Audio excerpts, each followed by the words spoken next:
कि उनकी पीढ़ी का कोई व्यक्ति नेहरू सरनेम रखने से डरता क्यों है?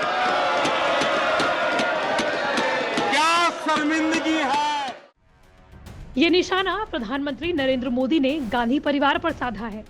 राज्यसभा में 9 फरवरी को दिए संबोधन में पीएम मोदी ने गांधी परिवार से नेहरू जी की लेगेसी पर सवाल पूछ लिया। उन्होंने कहा कि 600 योजनाएं सिर्फ गांधी नेहरू परिवार के नाम पर हैं। किसी कार्यक्रम में नेहरू जी के नाम का उल्लेख नहीं हुआ तो उनके बाल खड़े हो जाते हैं। उनका लहू गर्म हो जाता है कि नेहरू जी का नाम क्यों नहीं आया। मुझे बहुत आश्चर्य होता है कि चलो कभी छूट जाता है, ठीक भी कर लेंगे, क्योंकि वो भारत के पहले प्रधानमंत्री थे। लेकिन कोई व्यक्ति नेहरू सरनेम क्यों नहीं रखता? आपको मंजूर नहीं और हमारा हिसाब किताब मांगते हैं। सुनिए पीएम मोदी ने अपने संबोधन में क्या कुछ कहा। मैं बहुत आश्चर्य होता है कि चलो भाई, हमसे कभी छूट जाता होगा नेहरू जी का नाम, और छूट जाता होता होगा हम ठीक भी कर लेंगे, क्योंकि वो देश के पहले प्रधानमंत्री थे। लेकिन मुझे ये समझ नहीं आता है कि उनकी पीढ़ी का कोई व्यक्ति नेहरू सरनेम रखने से डरता क्यों है? क्या शर्मिंदगी है? नेहरू सरनेम रखने से क्या शर्मिंदगी है? हालांकि ये कोई पहला मौका नहीं है जब गांधी परिवार से नेहरू सरनेम और उनकी लेगेसी को लेकर सवाल पूछा गया हो।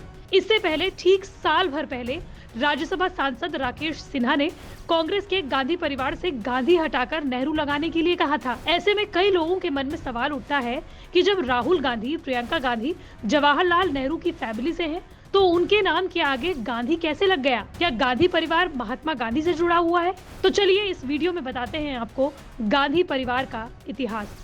ये तो आप जानते होंगे कि देश के पहले पीएम जवाहरलाल नेहरू की इकलौती संतान थी इंदिरा नेहरू, जिनके समय पर ये सरनेम बदला गया। कैसे, उसे जानने के लिए आपको एक लव स्टोरी सुननी होगी। 1912 को मुंबई के फोर्ट तेमुलजी नरीमन हॉस्पिटल में फिरोज का जन्म हुआ, जो मूल रूप से गुजराती पारसी परिवार से थे। फिरोज के पिता का नाम जहांगीर और मां का नाम था रतीबाई। फिरोज के पिता जहांगीर मरीन इंजीनियरिंग की पढ़ाई के बाद मुंबई शिफ्ट हो गए थे और इसी तरह फिरोज का जन्म मुंबई में हुआ। हालांकि जहांगीर की मृत्यु के बाद फिरोज की मां अपने 5 बच्चों के साथ मां के घर इलाहाबाद वापस लौट आई, जिस वजह से फिरोज ने कॉलेज की पढ़ाई इलाहाबाद में की और आगे की पढ़ाई के लिए वो लंदन चले गए। हालांकि आजादी की लड़ाई के वक्त वो वापस अपने वतन लौट आए। साल 1930 में फिरोज कांग्रेस के युवा नेता के रूप में उभर रहे थे।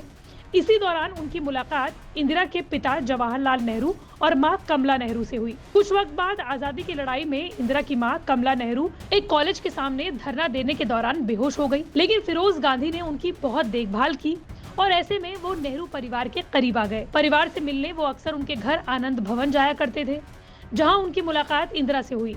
यहाँ दोनों की मुलाकात पहले दोस्ती और फिर प्यार में बदल गई। हालांकि दोनों के प्यार की बात इंदिरा की मां को बिल्कुल पसंद नहीं आई और वो बेहद गुस्सा हुई। वहीं जवाहरलाल नेहरू को भी दोनों के अलग अलग धर्मों के होने की वजह से भारतीय राजनीति में खलबली मचने का डर सताने लगा। हालांकि आजादी की लड़ाई लड़ने के दौरान फिरोज से महात्मा गांधी काफी प्रभावित थे। वहीं फिरोज उन्हें अपना आदर्श भी मानते थे। जब दोनों के प्यार की बात महात्मा गांधी को बताई गई और उनसे सलाह मांगी गई, तो उन्होंने फिरोज को गांधी सरनेम की उपाधि दे दी और वो फिरोज गांधी बन गए। इंदिरा और फिरोज की 1942 में हिंदू रीति रिवाजों से शादी हो गई और इंदिरा नेहरू इंदिरा गांधी बन गई। हालांकि फ्री प्रेस जर्नल की रिपोर्ट बताती है कि इंदिरा गांधी के पति का सरनेम फिरोज गांधी था। उनका गांधी सरनेम गांधी से मिलता जुलता था, जिससे कई लोग उन्हें गांधी ही कहा करते थे।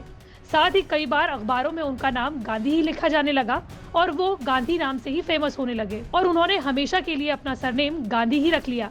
इसके बाद से इंदिरा गांधी के नाम से भी गांधी जुड़ गया और इसके बाद इंदिरा गांधी के दोनों बेटों के नाम के आगे भी गांधी लगा और लगातार यही सिलसिला आगे बढ़ता रहा और इसी तरीके से राहुल और प्रियंका के नाम के आगे भी गांधी लगाया जाता है।